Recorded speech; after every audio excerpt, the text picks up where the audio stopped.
بسم اللہ الرحمن الرحیم۔ بسم اللہ۔ اچھا جی، آج جو ہے وہ ہمارا پہلا سبق بھی ہے لیسن کے اعتبار سے، کلاس کے اعتبار سے ہمارا آج سبق نمبر 2 ہوگا، ٹھیک ہے؟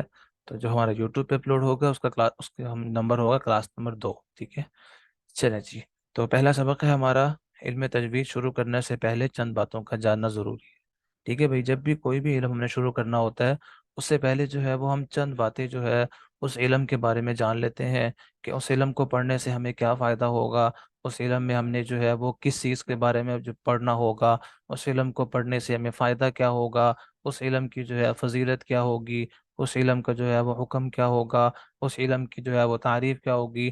تو یہ جب ہم اس علم کے متعلق جان لیتے ہیں تو پھر آگے والا سبق جو ہم نے پڑھنا ہوتا ہے ہمیں کافی زیادہ جو ہے وہ پہچان ہو جاتی ہے اس علم سے متعلق، ٹھیک ہے؟ تو چونکہ ہم علم تجوید شروع کرنے لگے ہیں تو علم تجوید شروع کرنے سے پہلے ہمیں چند باتوں کا جاننا ضروری ہے۔ سب سے پہلے ہے علم تجوید کا معنی اور تعریف۔ ہم علم تجوید کا معنی جو ہے وہ سب سے پہلے پڑھیں گے، علم کا کیا معنی ہوتا ہے، تجوید کا کیا معنی ہوتا ہے، پھر ہم جو ہے وہ ان کی تعریف پڑھیں گے۔ اس کے بعد ہے علم تجوید کا موضوع، ٹھیک ہے؟ یعنی علم تجوید کا موضوع کا مطلب یہ ہے کہ ہم علم تجوید کے اندر کس چیز سے بحث کریں گے۔ علم تجوید کے اندر ہم جو ہے وہ جسم کے اعضاء کے بارے میں تو نہیں بحث شروع کر دیں گے، یا جو ہے ایگریکلچر یا زراعت کے متعلق تو نہیں ہم اس کا جو ہے وہ پڑھنا شروع کر دیں گے۔ تو یہ بتایا جائے گا علم تجوید کے موضوع کے اندر کہ بھئی علم تجوید میں ہم کس سے بحث کریں گے، علم تجوید کے اندر ہم کس چیز کے بارے میں پڑھیں گے۔ آگے ہے علم تجوید کا مقصد، یعنی علم تجوید پڑھنے کا ہمارا مقصد کیا ہے، جب ہم علم تجوید پڑھ لیں گے تو کیا چیز ہماری درست ہو جائے گی، تو یہ آئے گا علم تجوید کے مقصد کے اندر۔ آگے ہے علم تجوید کا فائدہ، یعنی علم تجوید پڑھنے سے ہمیں فائدہ کیا ہوگا، کیا حاصل ہوگا ہمیں۔ آگے ہیں علم تجوید کے ارکان، یعنی علم تجوید کے جو ہے وہ پلرز کون سے ہیں، یعنی کہ ستون، علم تجوید جس کے اوپر کھڑی ہوئی ہے، تجوید کا جو علم ہے جس کے اوپر کھڑا ہوا ہے، جو اس کے سب سے اہم چیزیں ہیں وہ کون کون سی ہیں۔ اس کے بعد ہے علم تجوید کی فضیلت، ٹھیک ہے؟ اس کے بعد ہے علم تجوید کا حکم، ٹھیک ہے؟ حکم یعنی کہ یہ تجوید کا علم حاصل کرنا جو ہے وہ ہمارے پاس ضروری ہے یا نہیں ہے۔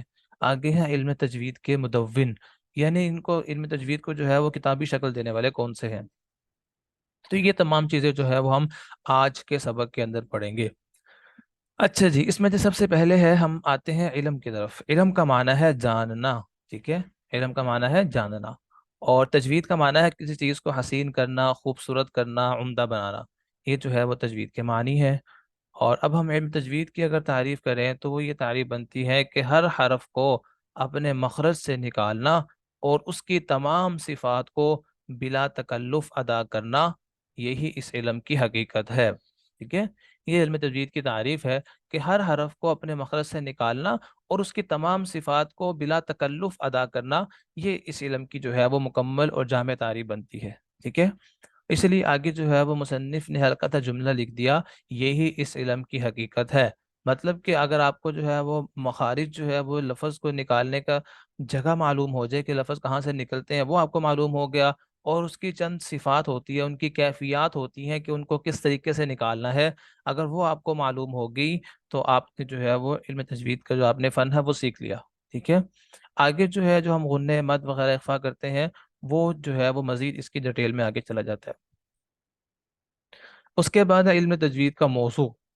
دیکھیں اب ہم نے کیا کہا تھا، علم تجوید کا موضوع، یعنی اس علم تجوید کے اندر ہم کس چیز سے بحث کریں گے، تو بتا دیا گیا کہ بھئی علم تجوید کے اندر ہم تمام حروف تہجی، یعنی الف سے لے کر یا تک جو حروف ہیں ان سے ہم بحث کریں گے کہ الف کو جو ہے وہ کس طریقے سے پڑھنا ہے، الف کا جو ہے وہ مخرج کیا ہے، کہاں سے نکلتا ہے، اور ٹھیک ہے، اور با کا مخرج کیا ہے، با کہاں سے نکلتا ہے، اور سا کا مخرج کیا ہے، اور سا کہاں سے نکلتا ہے، اور اس کی صفات کون سی ہے، ٹھیک ہے؟ نرمی سے پڑھنا ہے یا سختی سے پڑھنا ہے، ٹھیک ہے؟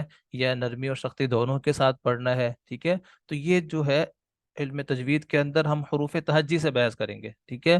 ہم باقی اور کسی جگہ سے نہ میتھمیٹکس سے ہماری بحث ہوگی، نہ ہماری جو ہے وہ علم طب سے بحث ہوگی جس انسانی اجزاء کے متعلق، نہ ایگریکلچر، نہ فصلوں کو جو ہے وہ کیڑے کیسے بچائے جا سکتے، کیسے بچایا جا سکتا ہے، اس میں سے کسی سے متعلق ہماری بحث نہیں ہوگی۔ علم تجوید کے اندر ہماری بحث کس سے ہوگی، مجھے بتائیے گا مائک فری کر کے۔ حروف تہجی سے۔ حروف تہجی سے، باقی بھی بتائیں، جتنا دہرائیں گے آپ کو یاد ہوگا۔ جی حروف تحجی سے بحث ہوگی. حروف تہجی سے بحث ہوگی. حروف تہجی کیا ہوتے ہیں؟ الف با تا ثا الف جیم سیاد. ہا خا، ٹھیک ہے، الف سے یا تک جو ہے ان کا نام ہے حروف تہجی. اچھا جی، اس کے بعد ہے علم تجوید کا مقصد. علم تجوید کا مقصد یہ ہے کہ حروف کو جو ہے وہ صحیح طریقے سے ادا کرنا. ٹھیک ہے، کہ ہم علم تجوید کو پڑھ کر حروف کو صحیح طریقے سے ادا کرنے پر قادر ہو جائیں. یہ علم تجوید کا مقصد ہے. علم تجوید پڑھنے کا فائدہ کیا ہے؟ اس کا فائدہ یہ ہے کہ قرآن مجید کو صحیح تلفظ کے ساتھ پڑھنا آ جائے اور اللہ تعالیٰ کی رضا اور دونوں جہانوں میں کامیابی حاصل ہو جائے. ٹھیک ہے بھائی، یہ علم تجوید کا فائدہ ہے کہ قرآن مجید کو صحیح تلفظ کے ساتھ پڑھنا آ جائے، اللہ کی رضا حاصل ہو جائے اور دونوں جہانوں میں کامیابی حاصل ہو جائے. یہ علم تجوید پڑھنے کا فائدہ ہے. اس کے بعد آتے ہیں علم تجوید کے ارکان، یعنی علم تجوید کی جو ہے وہ ستون، جو اس کے موسٹ امپورٹنٹ جو چیزیں ہیں علم تجوید کے اندر، وہ ہے مخارج. ٹھیک ہے، مخارج کس کو کہتے ہیں؟ یہ مخرج سے ہے، اس کا معنی ہوتا ہے نکلنے کی جگہ. ٹھیک ہے، تو جہاں جہاں سے حروف ادا ہوتے ہیں ان کو جو ہے وہ اس حرف کا مخرج کہا جاتا ہے. ٹھیک ہے، تو اس میں ہم مخارج کی پورا پورا آگے لیسن آئے گا مخارج کا. ٹھیک ہے، تو ہم اس میں مخارج کے بارے میں پڑھیں گے. تو یہ بہت اہم ہے علم تجوید کے اندر. ٹھیک ہے، جب آپ کو معلوم ہی نہیں ہوگا کہ لفظ کو نکالنا کیسے ہے تو لفظ کبھی بھی جو ہے وہ حرف کو نکالنا کیسے ہے تو وہ حرف ہمارا کبھی بھی جو ہے وہ درست نہیں ہوگا. نمبر 2 ہے صفات. ٹھیک ہے بھائی، صفات جو ہے یہ کیفیات ہے، یعنی حروف کو جو ہے وہ کس طریقے سے آپ نے جو ہے وہ ادا کرنا ہے. ٹھیک ہے، ایک آپ کو جو ہے وہ معلوم ہو گیا کہ بھائی صاد کا جو ہے وہ مخرج کیا ہے، لیکن اب آپ جو ہے وہ اس کی جو کیفیت ہے موٹا کرنا وہ آپ نہیں کر رہے. مثال کے طور پر آپ پڑھ رہے ہیں صراط الذین کو پڑھ رہے ہیں صراط الذین. ٹھیک ہے، تو اب آپ نے جو ہے وہ مخرج کا تو خیال رکھا، لیکن جو اس صاد کو جو اس کے موٹا یا بری کرنے کی جو کیفیت تھی اس کا آپ نے خیال نہیں کیا. ٹھیک ہے، اور بعض اوقات جو ہے وہ کیفیت کا خیال نہ رکھنے کی وجہ سے لفظ ہی بدل جاتا ہے. جیسے صاد کی جگہ پر سین پڑھ دیا، لفظ بدل گیا. اور بعض اوقات اگر آپ اس کو موٹا موٹا کرنے کی بجائے باریک پڑھ رہے ہیں تو وہ صفت جو ہے وہ ناقص ہوتی ہے. ٹھیک ہے، تو اس کا بھی جو ہے وہ ہم نے خیال رکھنا ہے. اور بعض صفات ایسی ہوتی ہیں کہ اگر ہم اس کا جو ہے وہ دھیان نہیں رکھتے ہیں تو نقص بھی پیدا نہیں ہوتا اور نہ ہی جو ہے وہ خرابی ہوتی ہے، لیکن جو اس کا حسن ہے نا وہ خراب ہو جاتا ہے، حسن ختم ہو جاتا ہے اس کے اندر سے.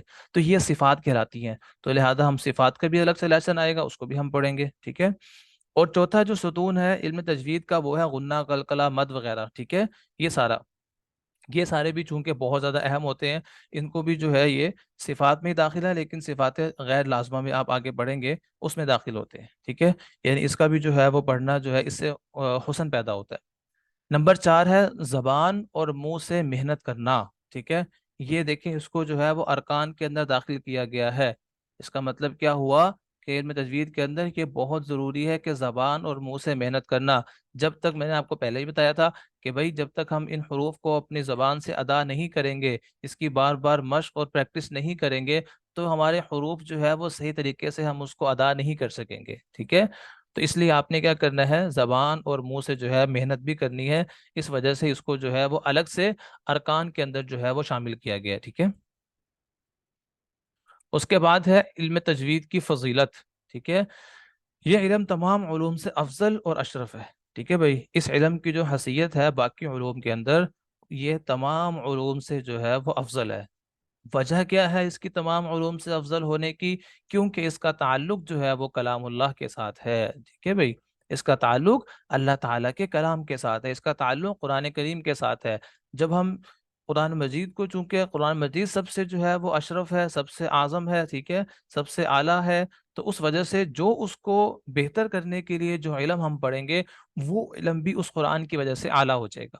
ٹھیک ہے، تو یہ اس علم کی جو ہے وہ فضیلت ہے کہ یہ علم تمام علوم سے افضل اور اشرف ہے کیونکہ اس کا تعلق کلام اللہ کے ساتھ ہے، اور کلام اللہ چونکہ اشرف الکلام ہے لہذا یہ بھی جو ہے اس کی وجہ سے افضل اور اشرف ہو گیا. آگے ہے علم تجوید کا حکم. علم تجوید حاصل کرنا کیا ہمارے لیے ضروری ہے یا نہیں ہے؟ اگر ہم اس کو حاصل کر لیں تو ہمارا، اگر ہم نہ کریں تو ہمیں گناہ ملے گا یا نہیں ملے گا، اور اگر ہم کر لیں تو ہمیں جو ہے وہ ثواب ملے گا یا نہیں ملے گا؟ یہ مطلب ہوتا ہے حکم کا. تو علم تجوید کو حاصل کرنا بھائی فرض عین ہے. فرض عین کا مطلب یہ ہوتا ہے کہ اس کا جاننا ہر مسلمان پر لازم اور ضروری ہے. اگر کسی کو نہیں حاصل کرے گا کوئی بھی انسان تو ہر انسان جو ہے وہ گناہگار ہوگا. ٹھیک ہے بھائی، فرض عین کا مطلب جیسے مثال کے طور پر ہم کہتے ہیں نماز. ٹھیک ہے، نماز جو ہے وہ ہمارے اوپر فرض عین ہے، اگر ہم نماز کو نہیں ادا کریں گے تو گناہ گار ہوں گے۔ اب کیسے بھائی علم و تجوید حاصل کرنا فرض عین ہے؟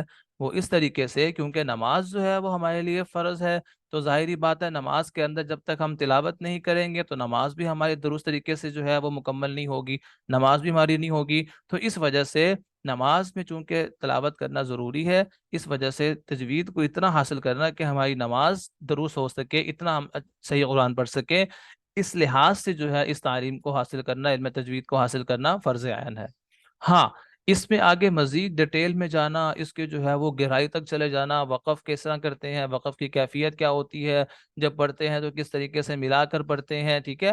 اب آگے ہم مزید اگر ہم اس کی گہرائی میں جائیں گے تو وہ فرض کفایہ ہے، ٹھیک ہے۔ وہ اگر کوئی بھی جو ہے وہ کر لے گا تو سب کی طرف سے جو ہے وہ کافی ہو جائے گا، وہ سب کے اوپر فرض عین نہیں ہے۔ لیکن اتنا جو ہے وہ علم تجوید کو حاصل کرنا کہ ہماری نماز جو ہے وہ درست ہو سکے، جو ہماری نماز کے اندر تلاوت کرنا فرض ہے، وہ ہماری فرض تلاوت جو ہے وہ درست ہو سکے، اتنا جو ہے وہ تعلیم علم تجوید کو حاصل کرنا اور اس کی مشق کرنا، یہ تمام انسانوں پر فرض عین ہے۔ آگے ہے علم تجوید کو کتابی شکل دینے والے امام، ٹھیک ہے۔ یعنی علم تجوید تو بھائی آپ صلی اللہ علیہ وسلم کے دور سے ہی پڑھائی جا رہی ہے، بہت سی حدیث میں آتا ہے کہ آپ صلی اللہ علیہ وسلم جو ہے وہ صحابہ کرام کو جو ہے وہ پڑھایا کرتے تھے۔ اسی طریقے سے صحابہ کرام کے بارے میں آتا ہے کہ وہ جو ہے وہ قرآن مجید کو جو ہے وہ تجوید کے ساتھ پڑھایا کرتے تھے۔ جیسے انما الصدقات للفقراء، ایک صحابی جو ہے وہ پڑھا رہے تھے اور انہوں نے جو ہے مد نہیں کی، تو انہوں نے کہا کہ میں نے اللہ کے نبی سے سنا ہے کہ آپ صلی اللہ علیہ وسلم جو ہے وہ اس جگہ پر آ کر مد کرتے تھے، انما الصدقات للفقراء، ٹھیک ہے۔ اس طریقے سے بھی جو ہے وہ احادیث آتی ہیں، اور اسی طریقے سے آپ صلی اللہ علیہ وسلم نے جو ہے وہ ایک صحابی کے جو ہے وہ کلام سنا اور وہ کلام میں غلطی کر رہا تھا، آپ صلی اللہ علیہ وسلم نے فرمایا کہ اپنے بھائی کی جو ہے وہ کلام کو درست کرو، ٹھیک ہے۔ تو یہ تجوید تو بھائی شروع سے چلتی آ رہی ہے، لیکن اس کو کتابی شکل دینا، اس کو مدون کرنا، ٹھیک ہے، بعد والے لوگوں کے لیے، تو وہ یہ اماموں کے نام لکھے ہیں، انہوں نے جو ہے وہ ان کو مدون کیا، ان کو کتابی شکل دی۔ اس میں امام خلیل نحوی رحمۃ اللہ علیہ ہے، امام سیب نحوی رحمۃ اللہ علیہ ہے، اسی طریقے سے امام فرا نحوی رحمۃ اللہ علیہ ہے، ٹھیک ہے۔ اچھا جی، آگے آتی ہے تمرین۔ تمرین میں کیا ہے؟ علم تجوید کا معنی اور اس کی تعریف کریں۔ پہلا سوال، علم تجوید کا آپ نے معنی بیان کرنا ہے کہ علم کا معنی کیا ہے اور تجوید کا معنی کیا ہے، ٹھیک ہے، اور اس کے بعد پھر آپ نے علم تجوید کی تعریف کرنی ہے۔ سوال نمبر 2 ہے، علم تجوید میں ہم کس چیز سے بحث کرتے ہیں، ٹھیک ہے، یعنی علم تجوید کے اندر ہم جو ہے وہ کس چیز سے بحث کریں گے؟ سوال کا جواب دے سکتے ہیں کوئی ساتھی؟ جی، حروف یہ تہجد حروف تہجی شاباش، سے ٹھیک بحث ہے، کریں گے۔ حروف تہجی سے بحث کریں گے۔ علم تجوید کے ارکان کتنے اور کون کون سے ہیں؟ محمد جو 4 ہے وہ ارکان۔ حمزہ بھائی، آپ جواب دے سکتے ہیں اس سوال کا؟ اچھا جی، سعد عبد الرحمن بھائی، آپ جواب دے سکتے ہیں اس سوال کا؟ جی جی جی، دیجیے علم تجوید کے 4 ارکان ہیں: مخارج، صفات، غنہ و قلقلہ، اور زبان وغیرہ اور منہ سے محنت وغیرہ بھی گیا نا، اس میں وہ بھی وغیرہ۔ داخل ہے، ٹھیک ہے۔ اور نمبر جی جی، 4؟ زبان اور منہ سے محنت کرنا۔ شاباش۔ اگلا سوال ہے، علم تجوید کا حکم بیان کریں۔ یہ مجھے جو ہے وہ عامر بھائی، آپ جواب دے سکتے ہیں؟ جی سر، جی علم فرمائیے۔ تجوید کا حکم ہے وہ علم تجوید کو حاصل کرنا فرض عین ہے، اور اس میں یعنی کمال حاصل کرنا جو ہے وہ فرض کفایہ ہے۔ شاباش، چلے جی، تو یہ ہے ہمارا آج کا سبق۔ اس سبق میں جو ہے وہ ہم نے علم تجوید کے جو متعلق جو چیزیں تھیں، جس سے ہمیں معلوم ہو جائے گا کہ آگے ہم نے جو ہے وہ کس طریقے سے پڑھنا ہے اور اس کی کیا جو ہے وہ فضیلت ہے، اس کے جو ہے وہ کیا حکم ہے، تاکہ ہماری اس علم کی جو امپورٹنس ہے وہ ہمارے اندر داخل ہو جائے، اور پھر ہم اس کو جو ہے وہ یکسوئی کے ساتھ، محنت کے ساتھ پڑھیں، ٹھیک ہے جی۔